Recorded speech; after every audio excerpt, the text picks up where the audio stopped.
I'll be right back, folks. Ladies and gentlemen, intermission time here at Pro Wrestling Inside and Out.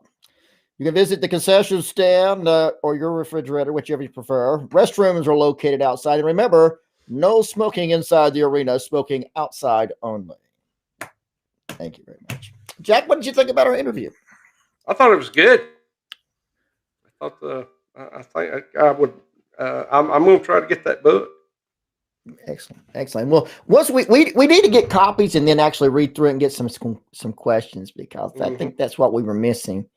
I just the one thing I couldn't understand, and some of our insiders I can't believe that anybody wouldn't mention Sherry Martel, because she certainly, really, she revolutionized. Yeah, she really got the ball started, and nobody, there was others that had influence as much or involved. Well, there's a lost generation there, though, between the female wrestlers of today. He was, what he was saying about that there wasn't an influence there really for them, because Sherry was from our generation, right? From the first, like WrestleMania 10, I think was her last time there, right? And I'm a grandpa. I'm actually old enough to be a great grandpa. Thank God I'm not, but. Well, again, I think, I still think there is some, I think a lot of wrestlers of today, not a lot, some, should I say, have a real disdain for those who came before. Show that they are irrelevant to what's going on today. And I hate to tell them this, without them, there would not be what they're doing today. Well, I don't know if it's disdain as much as just a disconnect. They don't know their history. Like with Bobby the other night, a few of the guys knew him well, knew who he was, and talked to him and got advice. But a lot of them were either afraid to talk to him or just had no real clue who he was. Sure. Michael asked, did y'all cover who trains female wrestlers in this day and time? Well, women are trained same way guys are. So Tom Pritchard's trained a lot of women. Yeah, as a matter of fact, I've got a friend of mine that she graduated from the Nightmare Factory with Cody Rhodes, and she's going up this week to spend with Tom training too. All right, Michael, how you doing, Michael? Terrence, how you doing? Let's see, Charles, get Joyce Grabe on here. Well, we would if we could get in touch with her. I sent her a message 6 months ago. I don't know that she's been online since then. And Richard, I've not had the opportunity to get in touch with Gerald yet, but I will try to give him a call. I have been busy at work with a new piece of machinery, and it has took almost every bit of my time during the day, and then at night, research, and more research. Sherry was great. I found we're off the air. I mean, we're not broadcast. This is not going to be seen. This is just for our insiders. No. I detected just a slight bit from not Brian, but Dan. Detected that there might be a little hostility because of her critique of the current product. I'm just gathering that. Maybe it was I almost took the bait, but I did not. Because I was going to say to him, said the difference between today's wrestlers and the ones of the latter years, before they came by, is the fact that they make an emotional connection with the wrestling fans, and these people will probably never be remembered for their. I think he made that. Yeah, I think he made that point of men's matches are nothing but high spots. Yes. That was a good interview, though. It really was. I didn't know what to expect out of it. I really didn't, because I didn't know the guys. It was kind of one of them things, okay, bringing guys in we don't know. But I've read a little bit about the book, and I read it and it seemed interesting. There was one, I think. I wouldn't mind having that Brian back on. Yeah. Sure. Well, we're friends, so I can get in touch with you. Sure. He's very good. Oh yeah, and he would tell you things. I think Dan was trying to be a little shady on that. Keeping some information from the book. Well, you can't blame them. They're trying to sell the book, and I believe they will sell a bunch of books. Well, an insert, excerpt from the book wouldn't hurt. Well, you can have that for I guess the first chapter is read for you for free. So how much? How many pages of this extravagance? 368. Woo! Pretty good size book. Michael was surprised that Hulk Hogan was not in the almost book. 12 hours video. Well, I mean, I guess it's still available. I would assume though, because another person was asking about Ric Flair why he wasn't in the book, but to me, I think we've got overkill on Ric Flair and Hulk Hogan. Though, when you're talking about the wrestlers, when you're talking about who they think is good, they would not look at Ric Flair as being great. Mm-mm. The actual boys, the fans think he's greater than the boys thinks he's great. So I mean I think that's part of the problem there. I mean, I think that's one of the things that we get a little heat for every now and then is, we don't put over guys that fans in general think are great. Maybe because we see stuff that they don't. Yes. Yeah. And we we all, and it's not always a personal thing, because we all agree that Austin Idol ain't the greatest person in the world, but he was a great performer at what he did. He was a horrible wrestler, couldn't wrestle, but he could perform, and that's what sold tickets. Yep. Michael Barr said it's 368 pages. It will take him 3 days and a year to read it. I'm not kidding. I've got a book a buddy of mine wrote about wrestling, and I have been looking at that book for like 4 months now, thinking I need to finish this. It is literally on the table right beside me. Wait a minute. Charles. What do you mean by that? I'll buy one in case there's another toilet paper shortage. What do you mean by that, Charles? I didn't hoard, by the way, when all that happened. But if it happens again, I'm good for a year. Won't have to worry about it being a shortage. It may be so expensive we know that none of us can afford it. Well, if gas goes up, we won't have to worry about it. We won't be going nowhere. We'll be sitting home. Or we can't get gas. We really be. They said that take they should get it fixed by Friday, but it's going to take 3 weeks for it to get in the pipeline. And so, how that means we're going to go have any gas. And have you ever noticed anytime we've got something going, it's going good, we're working, something just comes in and goes pop. Yeah, I'm sorry, you can't be good for you. Yeah. Charles just says he's turning. Oh, he's going heel. Yeah. All right, there you go, Charles. Welcome to the club, buddy. Dad always used to say being a promoter in professional wrestling is no different than being a politician.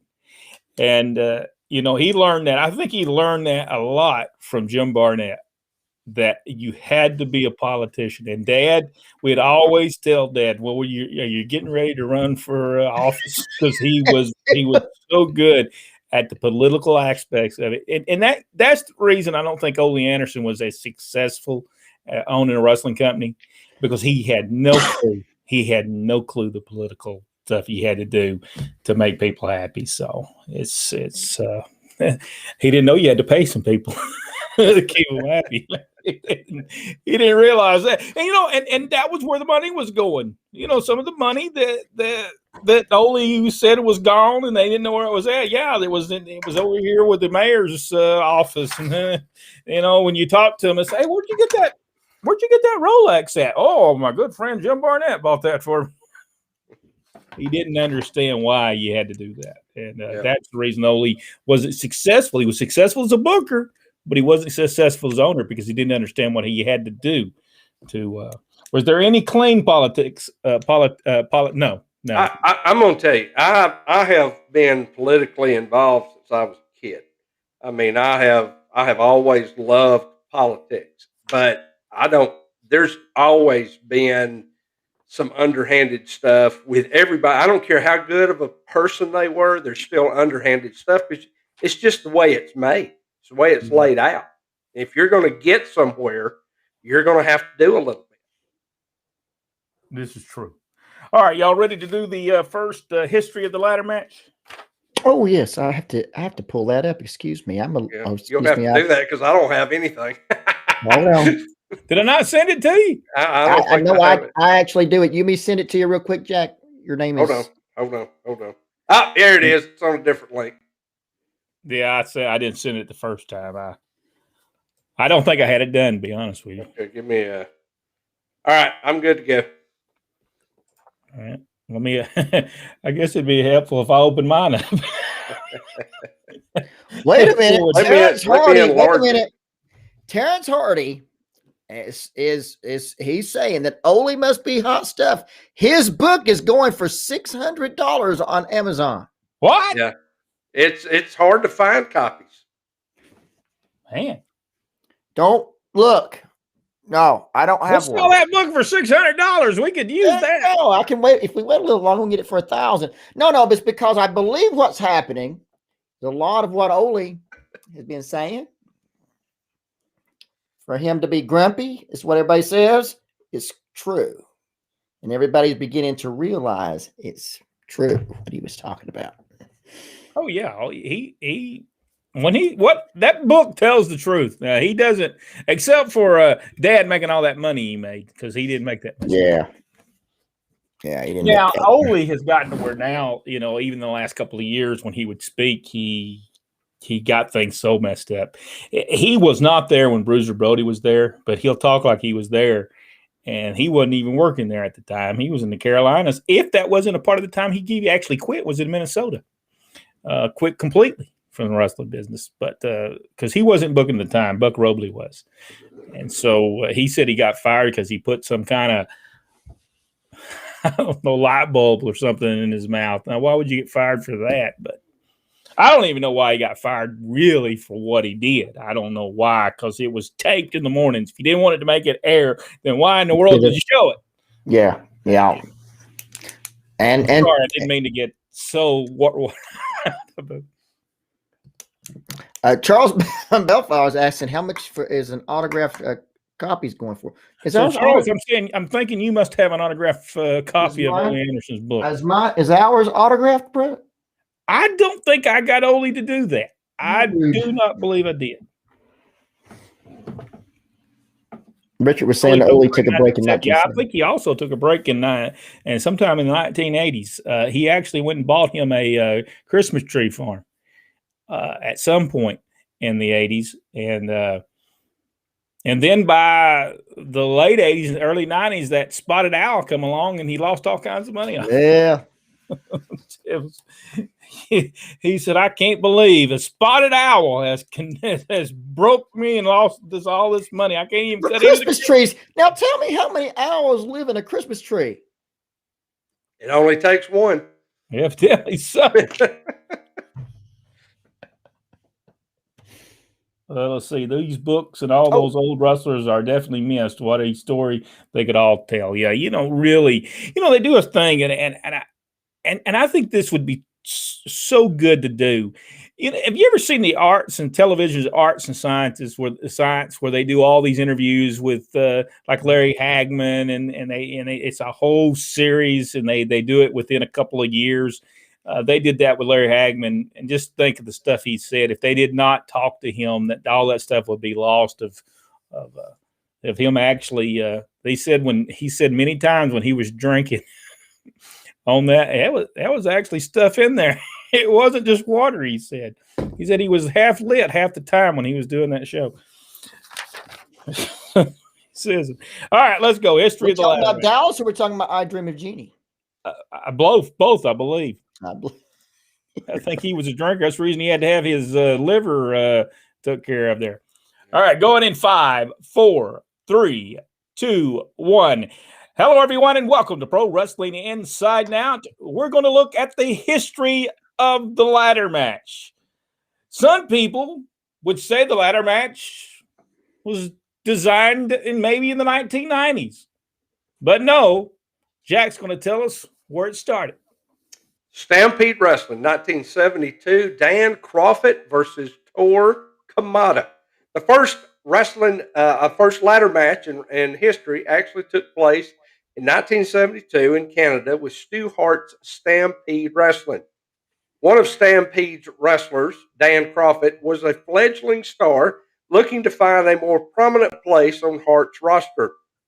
Stu Hart was always willing to listen to new ideas from his talent, and one day in 72, Crawford approached Stu Hart with an idea of his own. The idea was to challenge a guy to get in the ring, Crawford told the Cochrane Times in 2019. I would hang a bag of money from the light and put a ladder outside. I would say that if he wants to fight, he has to come in, fight me, get the ladder, climb up, and get the money. We hung it like a bone for a dog. It was the idea of dangling the money there. The greed and the bad guy's eyes was the storyline. On September 27th, 1972, Crawford finally got that match when he faced Tor Kamada in the first ever ladder match in Saskatoon, Saskatchewan. The use of the ladder would go on to become a staple gimmick with Stampede Wrestling, with rising young star Bret Hart having a few of his own, including a 1981 ladder match against Dynamite Kid, and in 1983 against Bad News Allen, later Bad News Brown in the WWF, shortly before he headed to the WWF himself. Kendo Nagasaki, UK, mid-70s. During that year in 1972, Kendo Nagasaki, the character portrayed by English wrestler Peter Thorntonley, I hope I got that right, toured Canada, working a lengthy run through Stampede Wrestling. Upon his return to the UK, he brought the concept of the ladder match to British wrestling, having multiple ladder matches in the UK starting in the mid-70s. His 1986 disco ladder match, I would have loved to have seen that, against Clive Myers in 1986 remains one of the best remembered matches. By the way, this Kendo Nagasaki, I guess, or however you say his name, that is not the one we believe Kendo, that would be the Japanese wrestler. This guy wore a mask that had and we'll pop up a picture. Like a target. Yeah, like a target. Yeah. This guy was a very interesting wrestler, and you can watch him. That actually one of the ladder matches are actually on YouTube. Is it the disco ladder match? I want to see this disco ladder match with strobe lights or what? It could have been. It could have been that match. I don't know, but very interesting. He was a very interesting wrestler. If you get the opportunity, look him up. The next one would have been AWA 1980. Dino Bravo against Jerry Crusher Blackwell. Vern Gagnon's American Wrestling Association was the first major in North America to pick up on the ladder concept when Jerry Crusher Blackwell faced off against Dino Bravo in a ladder match in May of 1980. The two would have several ladder matches that year, and in 1986, Blackwell had another ladder match against Colonel De Beers. And then Dusty Rhodes in the NWA was a man who loved his gimmick matches, and he brought the ladder to multiple promotions in the 1980s. According to CageMatch.net, his first ladder match was with Championship Wrestling from Florida in 1982 against Jimmy Garvin. And in 87, he brought the match to Mid-Atlantic, where he fought against Tully Blanchard during the Great American Bash Tour. He also upped the game that year, making it a barbed wire ladder match as the American Dream's feud with the Four Horsemen got bloody. Let me ask y'all a question. Y'all remember that? I don't. I do not remember that. I do not remember it. So if you're watching this and you have some proof of these matches, please send it to us. I'm not for sure. I'm pretty sure they had them because they are in the list of matches. Maybe they just never showed any of these things on television. Yeah. All right, Rodney. All right, the next one came out the WWE in 1992. It's Bret Hart against Shawn Michaels. While most think of WrestleMania 10's match between Shawn Michaels and Razor Ramon in 1994 was the first ladder match in the WWF, the first one was actually held 2 years prior. Bret Hart had been pitching the ladder concept to Vince McMahon a few months in the early 1990s, and in 1992, Vince finally gave Bret his green light. Hart would face off against Shawn Michaels on July the 21st, 1992, in an episode of WWF's Wrestling Challenge, and is the first ever WWF ladder match. In 1994, Shawn Michaels versus Razor Ramon in WrestleMania 10. While the ladder matches have been utilized in professional wrestling for 22 years at this point, arguably no ladder match prior had the impact of the industry as the WWF Intercontinental Championship ladder match at WrestleMania 10 at Madison Square Garden between Shawn Michaels and Razor Ramon. It still remains a benchmark for many wrestlers who contend in these types of matches, and still holds as a classic encounter by the two stars hitting their strides. New Japan Pro Wrestling's first ladder match was in 2007. Japan has a long resisted gimmick matches, but outside of the hardcore promotions that began to pop up in the 1980s.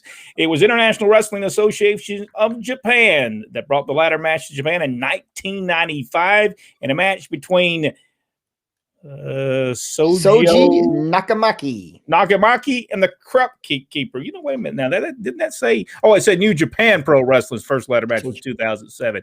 All right, that was just out. that must supposed to be underneath here.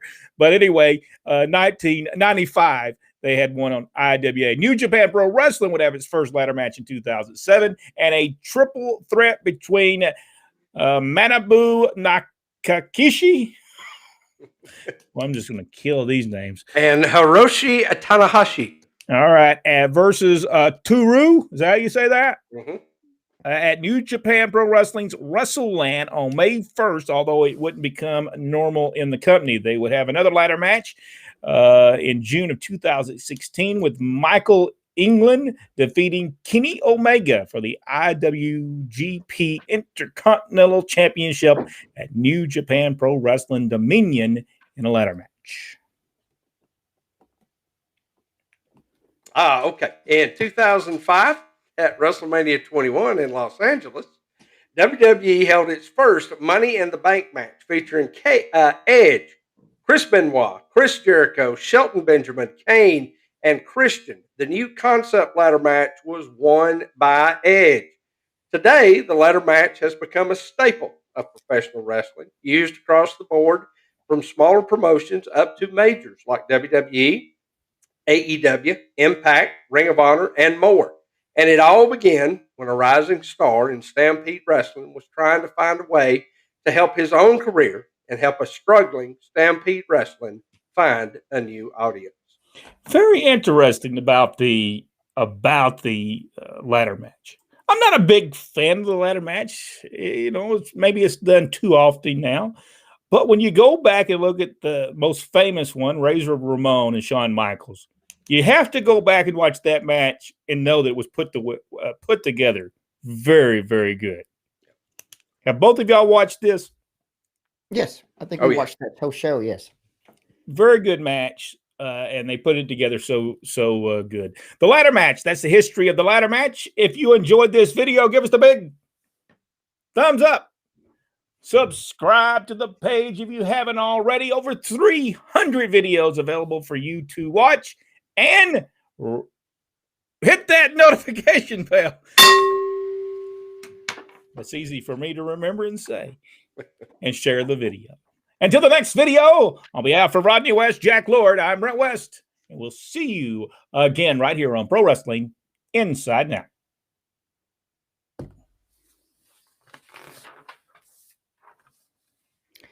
I'll see. Very happy to see MVP the other night just take those triple threat matches and just take and chew them up and spit them out. I enjoyed that. Oh, did he talk bad about them or something? Oh yeah, he said, "Why in the world would you have a match in which the champion is the one not being beaten? The belt changes hands." So what kind of nonsense is this?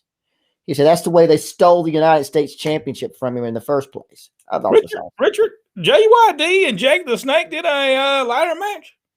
Well, I know JYD did the one up in Canada, but he was Sylvester Ritter then. Oh, okay. Back Okay, back way. Okay, I got you. I always thought triple threat matches should go to one man stands. It would Yeah, go. that's the way it should be. Yeah. Did Go all ladder the way match down. ever become a danger in wrestling? I know the cable to the ring for Owen Hart was. I don't think so, but I'm gonna tell you what, them things got long. Them ladders got taller and taller as the years went by. Yeah, Yeah. I mean, the boys have got to be beat up when it's over with. But honestly, if there was a real physical danger there beyond the norm, they wouldn't be doing them. No. Let's see. I meant when the ladder matches first started. Well, I don't think they had 22 feet. Eight foot ladders, I believe, is what it was. Yeah, I think it wasn't a major thing. Rick Brooks said that did you take in the Brian Pillman Dark Side of the Ring episode? Have y'all watched that? I haven't watched it yet. I have watched. It's 2 episodes, and I'm on the halfway through the first episode. It unfortunately it's very sad. Brian's a heck of a wrestler, not always the greatest guy, and that's coming through very truthfully. Oh, on this thing. Yeah. I never had any problems with Brian Pillman, except when he decided he wanted to pull his tights down all the time. That was in a high school and elementary school's gyms. That's just inappropriate. My one interaction with him was at a WCW show where they did the TV taping. It wasn't the first; it was the second show that they did in Rainsville, and I think he and Mick Foley were the main event. And I come over to give him his time. Your dad told me to go get him, tell him how long they had. I went over there and I started telling him, and he's knelt down. He's saying a prayer. I thought, well, this is great.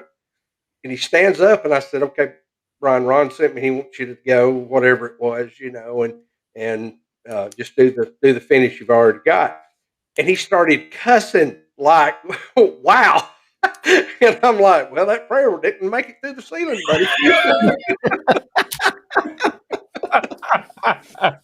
He did. He was going to have to go, I think, 20 minutes. And he didn't want to go that long. He said, how in the am I going to get out of Oh, man. Well, I don't know. It's not my job. You're the ones that got to go the 20 minutes, not me. Yep. Did you guys see the Booker T documentary on A&E? I don't think I have. I haven't watched it. I watched the Hidden Treasures episode today, but I hadn't watched the actual documentary yet. That's getting over better than the wrestling stuff. The wrestling shows are getting over. That's going to hit 5 million mark soon. And while there's only 1 million people watching wrestling. Do you know why? Because that's those history. Those guys were stars and real. Yeah. Yep. It's real. I'm sorry.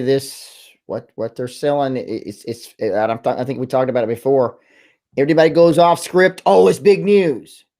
And anybody goes out of character. It's big news. Should tell you something. All right, y'all ready? Because we need to get this. What is the best years in wrestling in? Oh, wait a minute. What was it now? Did I miss that? Did I miss that part? Hold on. Well, we don't. There's no stuff for it. That's just our opinions. Our opinions. Our opinions are crap. So let's roll. Go ahead and wait a second. Michael Barr, who says Dusty, Brian Lawler, and David Flair in a 6-man tag match. Rhodes defeated David Flair in a bunkhouse match, as well as Rhodes defeated Brian Lawler in a ladder match at the time as well. Okay. Well, my experience with Brian Lawler was he could not have climbed the ladder during the match. All right, y'all ready? Couldn't navigate it, did he? No. Going in 5, 4, 3, 2, 1. Hello, everyone, and welcome to Pro Wrestling Inside and Out. The topic: what is the best years in wrestling? When you look at the years that has been in professional wrestling, maybe Jack, the years you've been around it, Rodney, you've been around it, or maybe we wasn't even around. What is the best years in wrestling? Jack, I'll start with you.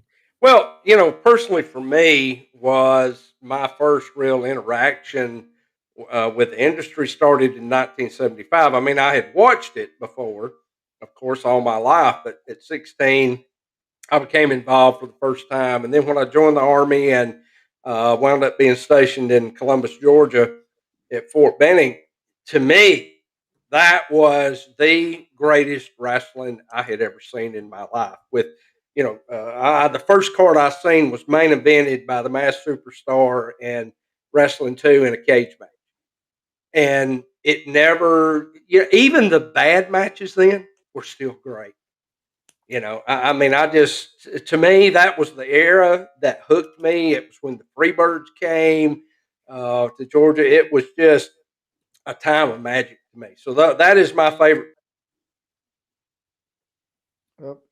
He got so excited about it. He got stuck in time right there. There he is. Where was I at? My bar keeps going up and down. You were saying that was just your great time, and I thought at that point, I think you got stuck in that time. Which is 75, the early 80s. That was my time period of what I consider the best. Rodney, best years in wrestling in your mind. Okay, are we? Well, I've got 3. All right, I'm going to put it on there. I'm going to start with 1978 Georgia. That was the Superstar Wrestling 2 round 1. Ole Anderson, Ivan Koloff jumping Dusty Rhodes in the parking lot. We saw Austin Idol make his first appearance there. It was just a stellar year. Next part was 1984 Mid-South Wrestling. Never better wrestling ever. I think that if anybody has never seen 1984 in Mid-South, you are truly missing it. Absolutely. And by the way, Jim Cornette did manage Bobby Eaton, for those who did not know. 1986 is another one. I mean, you think about it. Continental is on fire. Jim Crockett Promotions on fire. And then Mid-South UWF is just kind of there. But still, I mean, Continental was on fire for sure. And so was Jim Crockett Promotions. I'm going to look at when I think of it, I think 1978. I think the whole wrestling superstar coming into Atlanta. First of all, we thought it was the spoiler. To be honest, we did. We thought it was. We did. We swore up and down. It was like the same guy until he and even his interviews was kind of close to what the spoiler did. I thought that was tremendous. The Wrestling 2 Superstar, the matches were, we got the opportunity to go see those matches live and in person. All the matches were so good. But Dusty Rhodes getting jumped in the parking lot, probably one of the biggest angles Georgia had ever done. Which, how many times did that try to be replayed throughout the years in wrestling because it got over so well. But that stuff, Tommy Rich getting his hair cut on television by Ivan Koloff, Ole Anderson, that was just a great year. And then I have to go in 1983. Even though business wasn't great, Tommy Rich Buzz Sawyer had a great feud. I think that I have to look at that and say that they had a great feud in wrestling. I'm with Rodney with 1986 Continental Wrestling. Also, being able to watch Jim Crockett Promotions on TBS, I thought that was good. And then I'll have to go 1998 WWF. I thought the Vince McMahon and Stone Cold Steve Austin stuff was superb.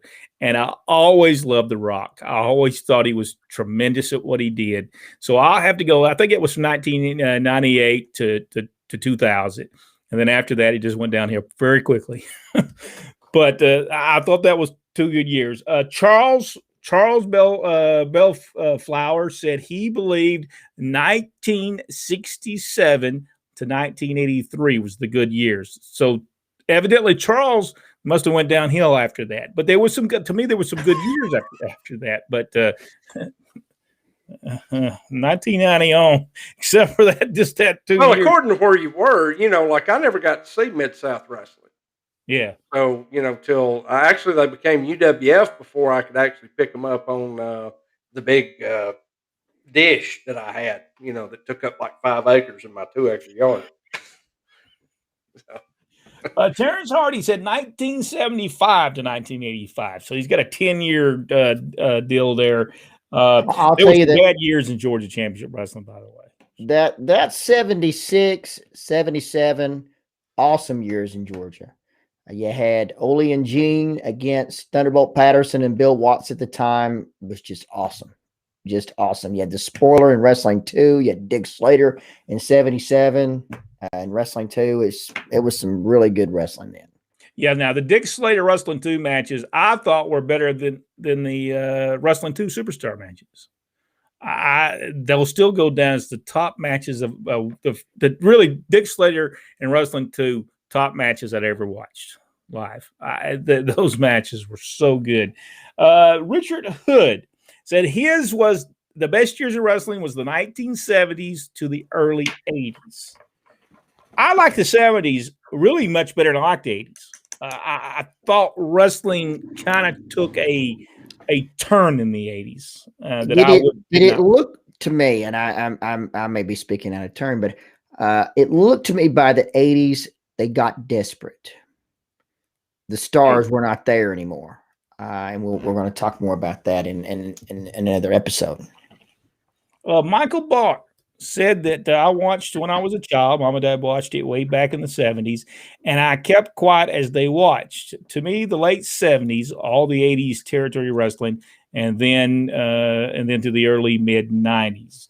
Rick Brooks said that he believed the late 60s to early 80s was the best. And if you would have probably, if our father was alive right now, he would probably tell you the 60s.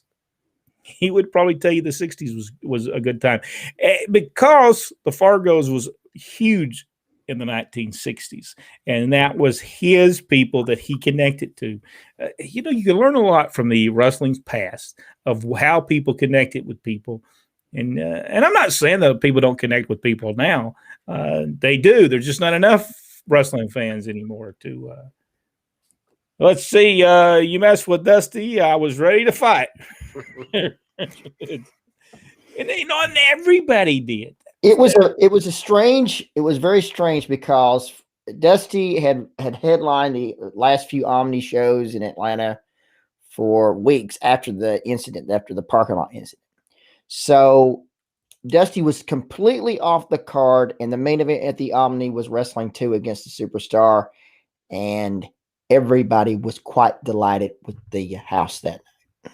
Yes. We didn't get a chance to go to that one, but it was very impressive without Dusty on the card with just Wrestling 2 against Superstar, and they had been building that for weeks, and I believe that was the first time they'd actually wrestled.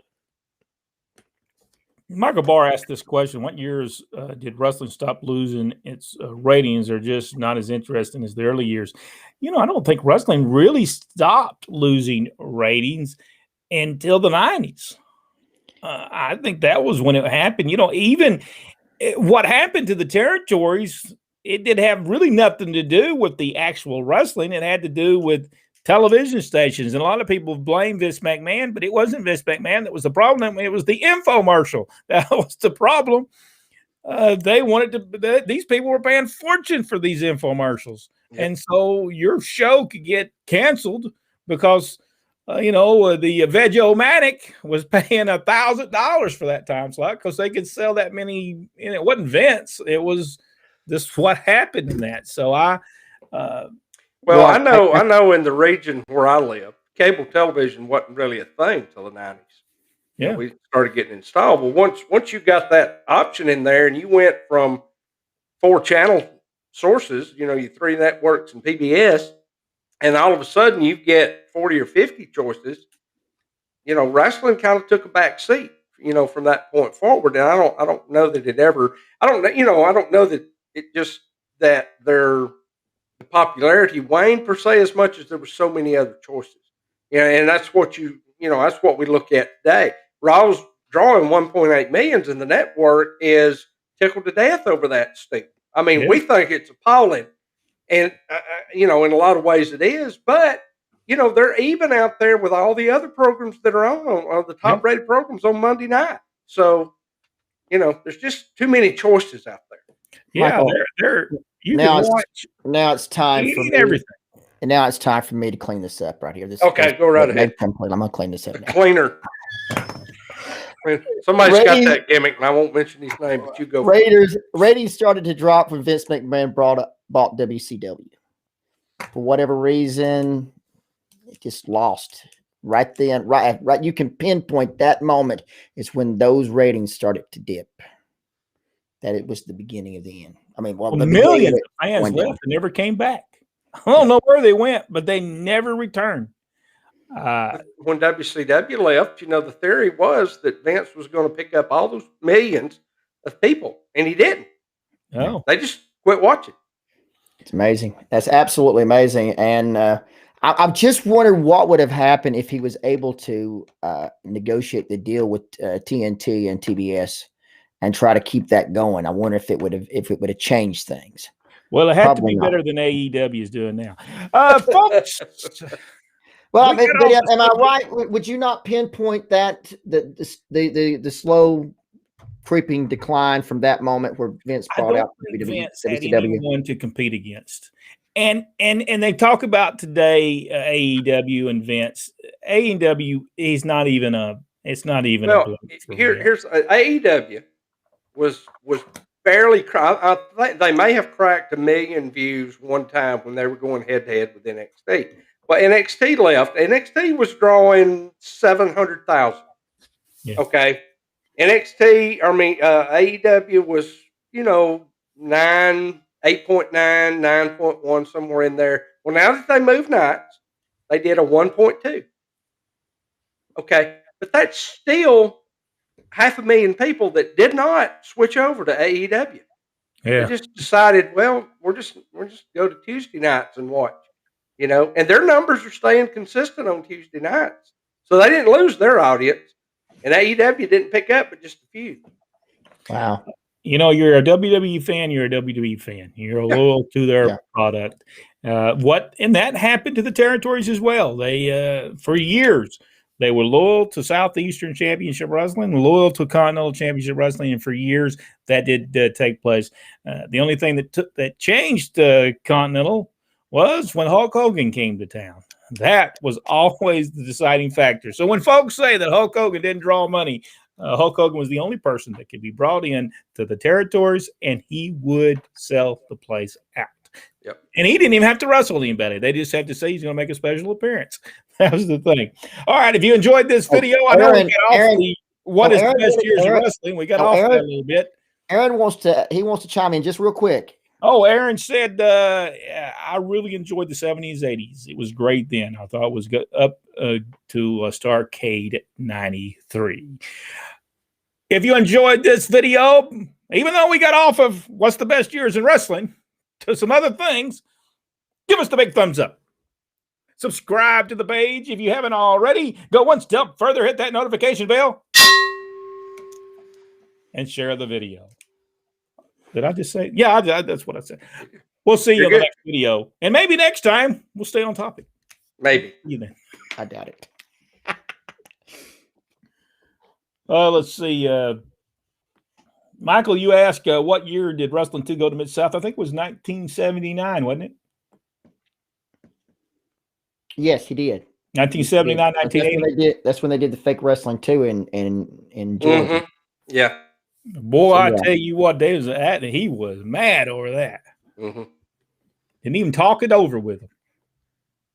Michael Barr said, could television, if it was possible, bring back? I think territory wrestling can come back. It is a very expensive endeavor, no doubt. It's an expensive endeavor, but do I believe it can come back? Yes. I think more now than ever. More now than ever.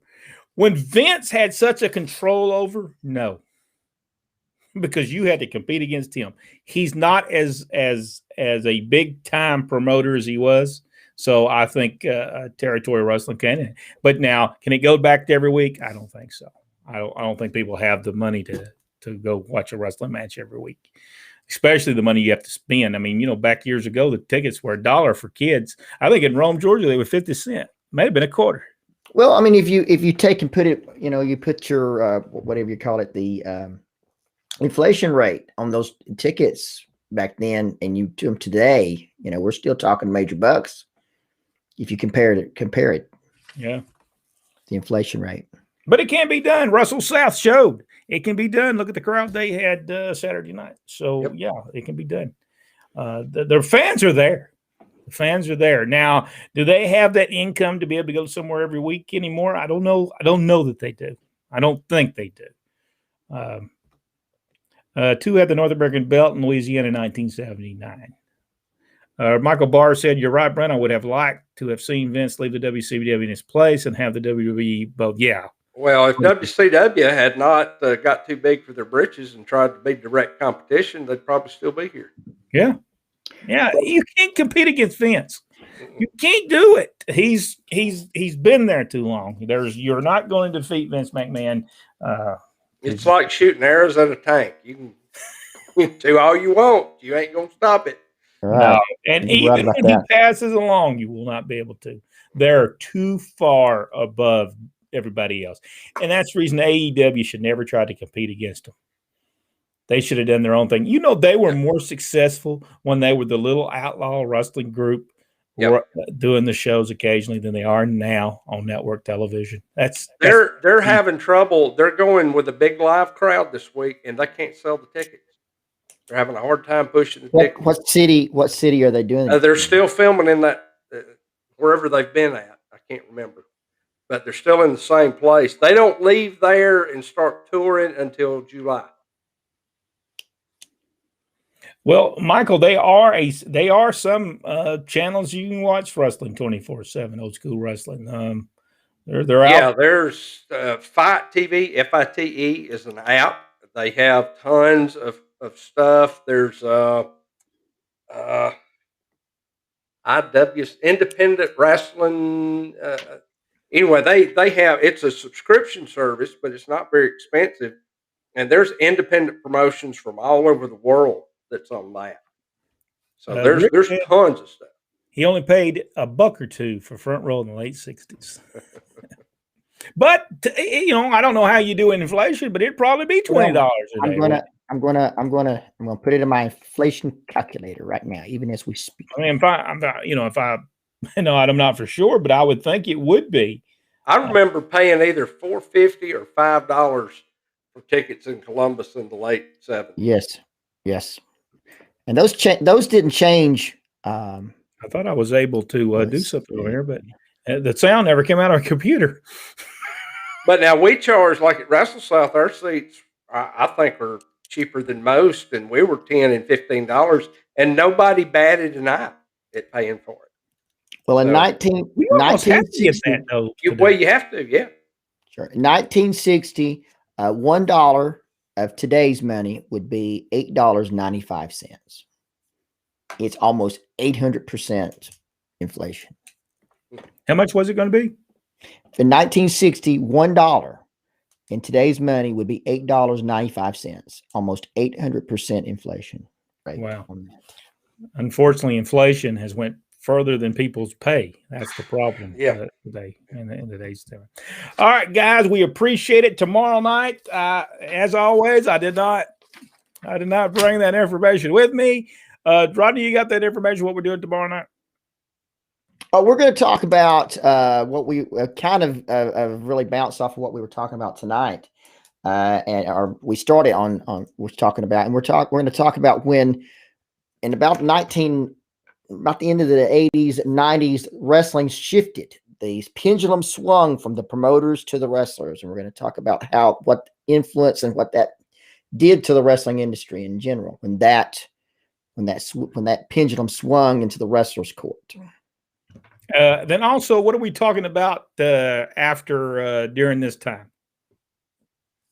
Oh, Michael, you missed the what about the top 10? Yeah, we already did that, Michael.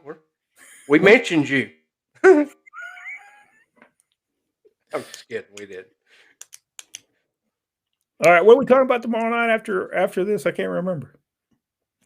At this time, during YouTube. Oh, during these times, that's in our main show, right? We're going to do that. What I'm talking about, right? Did you send it to us?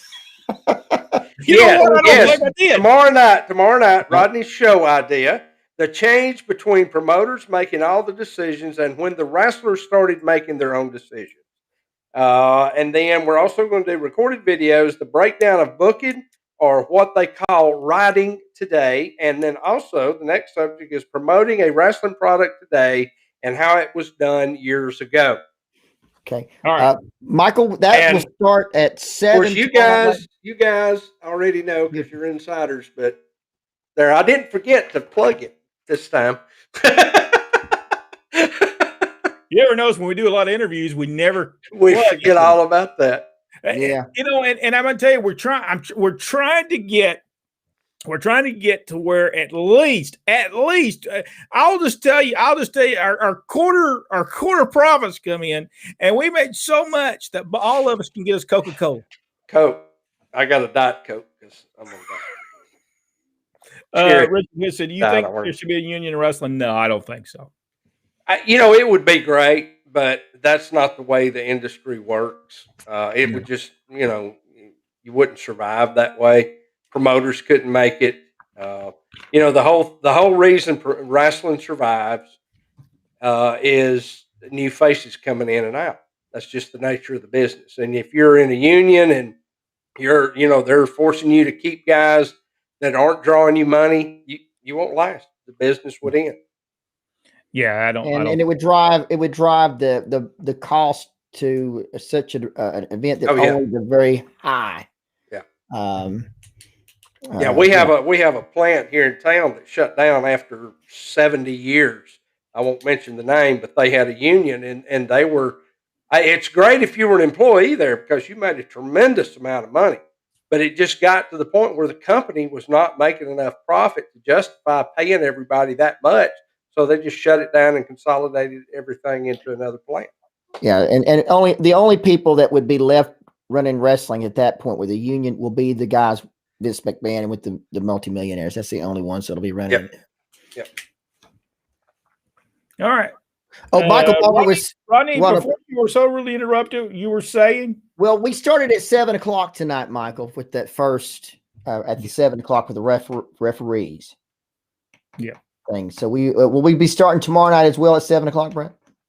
7:30. 7:30. That's live. 7:30. Live tomorrow night, 7:30, right here on Pro Wrestling Inside and Out. I'm Richard. I am still working on that. I've got the first 3 shows that they did for Pro Wrestling USA. I'm just trying to figure out how to do this and people will care because when you look at it, there's nothing to it. They did no angles. They just had just blank matches. And I'm thinking, what did they think was going to happen to that show? Nothing happened. Nothing. In the time that they ran that show, they did not do any angles. They did not do anything. If they did some run-ins and stuff like that, but that's not an angle. Yeah. I mean, anybody can do a run-in. That's didn't do any programs at all. And it could be that the major stars are still working where this collaboration is coming together. Merger. We are going to talk about it. I'm working on it, Richard. I'm working on that thing, but man, I'm just trying to figure it out. I mean, all we can do is tell the matches nothing happens in them. I mean, nothing. Absolutely nothing has happened. I went through three of when they did the TV programs, when they taped them. And I'm thinking, you went 3 times? You didn't even start an angle? You didn't even was there no booker? I don't know. I think Vern might have been booking it. I don't know that to be true. I don't know. And everybody else except for Vern was a Southern promotion, was it not? Yeah. And I think Vern hated Southern promotions. That's what I think Michael or Richard was the one that said that Vern hated Southern wrestling. So it wasn't a good working relationship. It was not going to work. No. And Richard, yeah, they were trying to go against Vince, but they had their product just. Vince's product was so superior at that time, no one could have touched him. His writing, his storylines, his booking was so good. Yeah, he had it down to an art, and we may not appreciate the art as much now, but they don't color outside the lines. They know what they want. Richard says there were problems with their book with several bookers. Yeah.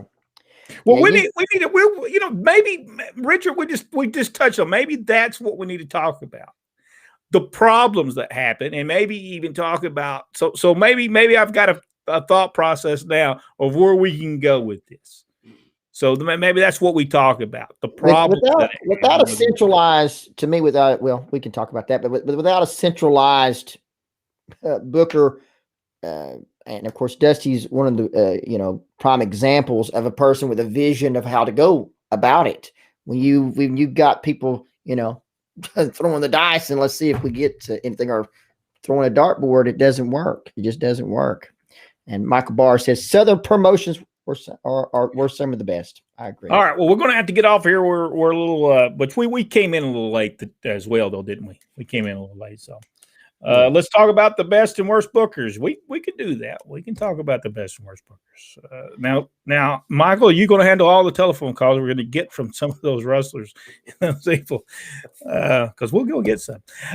Thank you, guys. We will talk to everybody tomorrow night. We're going to have to get off of here. I've got to go to the restroom.